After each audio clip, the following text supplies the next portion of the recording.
Sir నటి పూనం పాండే ఈమె రెగ్యులర్గా ఏదో ఒక వార్తల్లో ఉంటూనే ఉంటుంది. ఇప్పుడు రీసెంట్గా సర్వైకల్ క్యాన్సర్తో చనిపోయింది అని చెప్పేసి నిన్న ఒక వార్త వచ్చింది, ఇవాళ నేను బతుకున్నానని చెప్పేసి వచ్చింది. అసలు దీన్ని మనం ఎలా చూడొచ్చు అంటారు? ఎలా చూడాలనే ముందు అసలు ఈమె బ్యాక్గ్రౌండ్ ఏంటి చెప్తున్నాం, దాన్ని బట్టి మనకి కాంటెక్స్ట్ అర్థమవుతుంది. సో పూనం పాండే 32 ఏళ్ళ ఆమెకి. మీరు అన్నట్టు ఆమె ఫస్ట్ మోడల్గా 2010 ఆ ప్రాంతంలో మోడల్గా స్టార్ట్ అయింది. ఆ తర్వాత 2013 నషా సినిమాతో హీరోయిన్గా స్టార్ట్ అయింది, నటిగా. సో బట్ పెద్దగా ఆమె కెరీర్ అంత బ్రైట్గా ఏమి లేదు. అయితే ఈమె పాపులర్ అయింది రాంగ్ రీజన్స్ వల్ల పాపులర్ అయిందని చెప్పొచ్చు. అంటే ఇట్స్ ఏ పాపులర్ అనే పదం కంటే నోటోరియస్ అనే పదం కరెక్ట్. అంటే బ్యాడ్గా పాపులర్ అవ్వడాన్ని నోటోరియస్ అంటారు, అలాగే ఈమె నోటోరియస్ అని చెప్పచ్చు. అంటే ఇవాళ సోషల్ మీడియా యుగం వచ్చినాక ఒక సెన్సేషనిజాన్ని కొంతమంది నమ్ముతారు. మామూలుగా బాంబే కల్చరు, ఇప్పుడు ముంబై కల్చర్ ఎప్పటి నుంచో కూడా ఏంటంటే సినిమా కల్చరు, అక్కడ చాలాసార్లు కాంట్రవర్సీ వీళ్ళే కావాలని కోరుకుంటారు. చాలాసార్లు హీరోలు హీరోయిన్లే అక్కడ మ్యాగజైన్ వాళ్ళకి ఫోన్ చేసి నాకు పలానా అతనితో అఫేర్ ఉందని రాయండి, నాకు పలానా అమ్మాయితో అఫేర్ ఉందని రాయండి, వీళ్ళే చెప్పుకుంటారు. సో ఫోటో సెషన్లు అన్నీ ఇస్తారు. సో దానివల్ల వాళ్ళు ముఖ్యంగా మంత్లీ వీక్లీ మ్యాగజైన్స్లలో బాగా గ్లాసీగా ఉండేవి అప్పుడు, స్టార్ డస్ట్ ఇలాంటి మ్యాగజైన్స్. సో దాంట్లో వాళ్ళ ఫోటోలు వేసి ఒక సగం మ్యాగజైన్ ఇదే కుమ్మేవాళ్ళు. అలాగా మ్యాగజైన్ పాపులర్ అయ్యేది, వీళ్ళు పాపులర్ అయ్యేవాళ్ళు. అట్లాగే ఎల్లో మ్యాగజైన్స్ చాలా ఉండేవి అప్పుడు. ఎల్లో మ్యాగజైన్స్ అంటే ఫేక్ అనే కాదు, ఒక గాసిప్స్ని వదలడం. దాని తర్వాత దాన్నే ఎవరో అన్నారు, yellow magazines depict the yellow lives of the celebrities అని. అంటే ప్రతి సెలబ్రిటీస్కి కొన్ని సీక్రెట్స్ లేదా ప్రైవేట్ లైఫ్ ఉంటుంది, దాన్ని బయటికి తీసుకురావడానికి ఎల్లో మ్యాగజైన్స్ చేసేవన్నమాట. అలాగా కూడా వీళ్ళు అప్పట్లో పాపులర్ అయ్యేవాళ్ళు. కావాలనే ఇది ఇలా చేసే కల్చర్ ఎప్పటి నుంచో ఉంది. పూనం పాండే మనకి ఫస్ట్ ఎప్పుడు వచ్చిందంటే రంగంలోకి మన 2011 వరల్డ్ కప్ జరిగినప్పుడు ఈ అమ్మాయి ఒక స్టేట్మెంట్ ఇచ్చింది. అదేంది, ఇండియన్స్ గెలిస్తే నేను వాంకేడ్ స్టేడియంలో న్యూడ్గా వెళ్తాను అని ఒక స్టేట్మెంట్ ఇచ్చింది. అది గెలిచారు వాళ్ళు, కానీ ఈమెను అలో చేయలేదు వాళ్ళు, బీసీసీఐ వాళ్ళు. వాళ్ళమ్మ కూడా కొట్టిందనే వార్తలు వచ్చాయి అప్పట్లో. వాళ్ళమ్మ కూడా దాన్ని సహించలేకపోయిందని. అయినా కూడా ఈ అమ్మాయి పట్టువదలని విక్రమార్కురాల్లాగా వెళ్ళి అర్ధరాత్రి అక్కడ వాంకేడ్ స్టేడియంలో ఎవరినో తీసుకెళ్ళి కెమెరా అదంతా న్యూడ్గా వీడియో పెట్టింది. అప్పుడు అది పెద్ద సంచలనమైంది. అంతకుముందే ఆ అమ్మాయి యాక్చువల్గా అప్పట్లో ట్విట్టర్ ఉండేది. ట్విట్టర్లోనే ఈ అమ్మాయి న్యూడ్, సెమీ న్యూడు ఫోటోలు, అంటే ఆల్మోస్ట్ న్యూడు, సెమీ న్యూడు ఈ ఫోటోలు పెట్టేదన్నమాట. అలాగే అమ్మాయికి ముందు నుంచి కూడా ఈ అలవాటు ఉంది. దానివల్ల ఫస్ట్ పాపులర్ అయింది. ట్విట్టర్లో ఈ ఫోటోలు పెట్టడంతో అమ్మాయి పాపులారిటీలోకి వచ్చింది. దాని తర్వాత 2011లో ప్రపంచవ్యాప్తంగా ఉండే ఇండియన్స్కి ఈమె పాపులర్ అయిపోయింది. ఎందుకంటే వరల్డ్ క్రికెట్ వరల్డ్ వైడ్ ఉన్న ఇండియన్స్ చూస్తారు కాబట్టి మొత్తం దాంతో ఈ అమ్మాయి పాపులారిటీలోకి వచ్చింది. దాని తర్వాత ఐపీఎల్ 2012లో జరిగినప్పుడు కూడా కోల్కతా నైట్ రైడర్స్కి గెలిస్తే నేను న్యూడ్గా ఉంటానని అప్పుడు ప్రకటించింది. అప్పుడు న్యూడ్గా కూడా ఈ అమ్మాయి వెళ్ళింది, అది కూడా బాగా పాపులర్ అయింది. దాని తర్వాత ఈ అమ్మాయి వివాదం చెప్పుకోవాలంటే, ఈ అమ్మాయి ఒక బాయ్ ఫ్రెండ్, అతని పేరు శ్యామ్ బాంబే. అతని పేరు 2020లో కరోనా టైంలో కొంతమంది సన్నిహితుల మధ్య వాళ్ళ పెళ్ళి జరిగింది. పెళ్ళి సెప్టెంబర్ 1లో జరిగితే కరెక్ట్గా సెప్టెంబర్ 11న కంప్లైంట్ ఇచ్చింది పోలీసులు గోవాలో, ఇతను నన్ను అబ్యూజ్ చేస్తున్నాడు అని. భర్తే, వాళ్ళిద్దరూ హనీమూన్కి గోవాకి వెళ్ళారు. అబ్యూజ్ చేస్తున్నాడు, కొట్టాడు, రక్కాడు, ఇవన్నీ చేసి కంప్లైంట్ ఇచ్చింది. 498 కింద కేసు రిజిస్ట్రేషన్ చేశారు. ఆ తర్వాత అతను జైలుకి వచ్చాడు. మళ్ళీ కొద్ది రోజులకే అతను బయట రాగానే మళ్ళీ అతనితో గడుపుతుంది.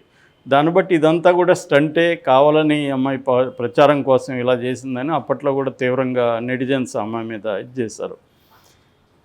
దాని తర్వాత ఈ అమ్మాయి గోవాలోనే అరెస్ట్ అయింది. ఒక న్యూడ్ షూట్, గవర్నమెంట్ ప్రాపర్టీలో వీడియో షూట్ చేస్తుంటే పోలీసులు కేసు పెట్టారు.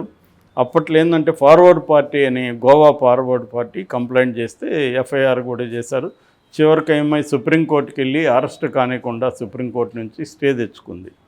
సో ఇలాగే అమ్మాయికి వివాదాలు కొత్త కాదు. ఇప్పుడు నిన్న సడన్గా అమ్మాయి ఏం చేసిందంటే, ఆ అమ్మాయి అఫ్సియల్ దీంట్లో ఇన్స్టాలో అఫ్సియల్ పేజీలో ఇలా పూనం పండు చనిపోయిందని మేనేజర్ పెట్టినట్టుగా వచ్చింది. దాంతో ఒకసారి షాక్ అయ్యారు, ఏంటిది ఈ అమ్మాయి చనిపోవడం ఏంటని. సర్వికల్ క్యాన్సర్ వల్ల చనిపోయిందని. దాంతో సర్వికల్ క్యాన్సర్ అంత డేంజర్ కాదు, ఎందుకు చనిపోయింది అన్న చర్చలు మొదలైనాయి. ఆ అమ్మాయి హిస్టరీలో చెప్పుకున్నారు, ఇవన్నీ చెప్పుకున్నారు, కొంతమంది సింపతి ఎక్స్ప్రెస్ చేశారు, ఎన్ని వివాదాలు చేసి ఫైనల్ క్యాన్సర్తో చచ్చిపోయిందా అని. ఇలాగంతా అయితే ఈరోజు మళ్ళీ నేను బతికే ఉన్నాను అంతా తూచి అని అమ్మాయి మళ్ళీ ప్రకటించింది. దానికి మళ్ళీ ఒక పిచ్చి రీజన్ చెప్పింది. అదేంటంటే సర్వికల్ క్యాన్సర్కి సంబంధించి అవేర్నెస్ తీసుకురావడానికి నేను ఈ పని చేశాను అని చెప్పింది. దాంతో నెటిజన్స్ ఎక్కువ మంది తిడుతున్నారు, ఈ మంచిదే కానీ నీ గోల్ మంచిదే కానీ ఇటువంటి పిచ్చి పని చేయాల్సిన అవసరం లేదు అని చెప్తున్నారు. కొంతమంది ఏమో ఏదేమైనా ఆమె చేసింది అయితే కాజైతే మంచిదే కదా అనేది అంటున్నారు. కానీ దీనివల్ల ఏమవుతుందంటే రేపు పొద్దున ఆమెకి ఏమైనా సీరియస్ అయితే కూడా జనం నమ్మే పరిస్థితులు, నాయన పులి వచ్చి కథలలాగా అయిపోతుంది. అంటే ఇది ఎక్స్ట్రీమ్ కదా, నేను చనిపోయానని వాళ్ళే స్వయంగా ప్రకటించుకోవడం అనేది అది జనాల్ని మోసం చేస్తున్నట్టే. సో దానివల్ల ఈ సెన్సేషనలిజంలో ఉండే ప్రాబ్లం ఏంటంటే కాజ్ కంటే కూడా ఈ సెన్సేషన్ మీదే ఫోకస్ అవుతుంది జనరల్గా. ఇప్పుడు ఆమె కాజ్ ఇదా కానీ పూనం పాండే చుట్టూ చర్చిస్తారు తప్ప సర్వికల్ క్యాన్సర్ మీద ఎవరు చర్చించరు. సో ఈ సెన్సేషనలిజంలో ఉండే ప్రాబ్లం బేసిక్గా అదే. అందుకని చాలామంది ఏంటంటే సెన్సేషనలిజంతోనే బతికేయాలనుకుంటారు. అది నిజానికి ఈమె నటిగా ఫోకస్ చేసి దాని మీద ఫోకస్ చేస్తే ఆమె నిలబడుతుంది. కానీ అది కాకుండా ఓన్లీ సెన్సేషన్లతోనే నెట్టుకు రావద్దామంటే అది ఒకసారి 2 సార్లు ఛాన్స్ వస్తుంది అన్నట్టు. ఈమెకి తెలుగులో కూడా ఒక సినిమా వచ్చింది, వీరుకే డైరెక్షన్లో మాలిని అండుకో అనే ఒక సినిమా వచ్చింది. అది ఎప్పుడు వచ్చింది ఎప్పుడు పోయింది కూడా ఎవరికి తెలియదు. 2015లో రిలీజ్ అయింది అది, మాలిని అండుకో అని. ఇంకొక కాంట్రవర్సీ కూడా ఫస్ట్ సినిమాతోనే యాక్చువల్గా ఈమె కాంట్రవర్సీ అయింది. ఈ నషా సినిమాలో ఈమె ఒక టీచర్ అనమాట, దాంట్లో స్టూడెంట్తో అఫైర్ ఉంటుంది, అది కొంత ఎరోటిక్గా తీశారు. అప్పుడు కూడా కాంట్రవర్సీ వచ్చింది. ముఖ్యంగా శివసేన ముంబైలో ఈమెకి వ్యతిరేకంగా ఆ పోస్టర్లోనే ఆల్మోస్ట్ ఈమెకి బట్టలే, ఓన్లీ ప్లకార్డులు 2 చోట్ల పెట్టారు బాడీ మీద.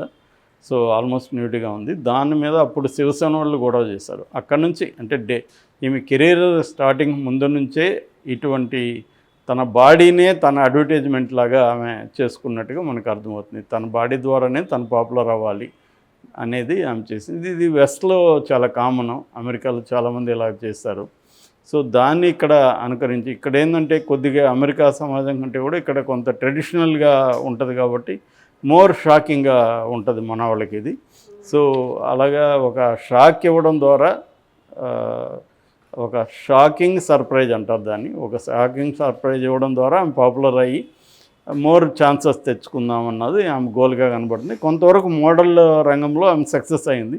ఎందుకంటే కొన్ని ప్రోడక్ట్స్కి ఇట్లా బాడీ చూపించాల్సిన అవసరం ఉన్న ప్రోడక్ట్స్ ఉంటాయి కదా, అటువంటి ప్రోడక్ట్స్కి ఆమెను యూజ్ చేశారు. ఎందుకంటే అందరూ ఇలా ఒప్పుకోరు కాబట్టి అలాంటి వాటికి కొన్ని మ్యాగజైన్స్ మీద, పూర్ణ మ్యాగజైన్స్ మీద ఇటువంటి ఫోటోలు రావడం, కొన్ని ఎరోటిక్ దీని పోజెస్ అవసరమైన ప్రోడక్ట్స్కి ఈమె చేసింది. అయితే సినిమాల్లో కొన్ని సినిమాలు చేసింది కానీ ఏది కూడా అంత ప్రామినెంట్గా ఆమె లేదు. ఇప్పుడు తెలుగులో ఈ మాలిని అండుకో అనేది ఎవరికి కూడా తెలియకుండా వచ్చిపోయింది. అలాగా ఈమె కాంట్రవర్సీలో ఉండి ఇప్పుడు డెత్ అని కూడా ఆమె కాంట్రవర్సీ చేసేసింది. ఇంకా కాంట్రవర్సీ చేయడానికి ఆమెకి ఏం మిగలలేదు అనుకుంటా, ఇంకేం చేస్తుందో చూడాలి.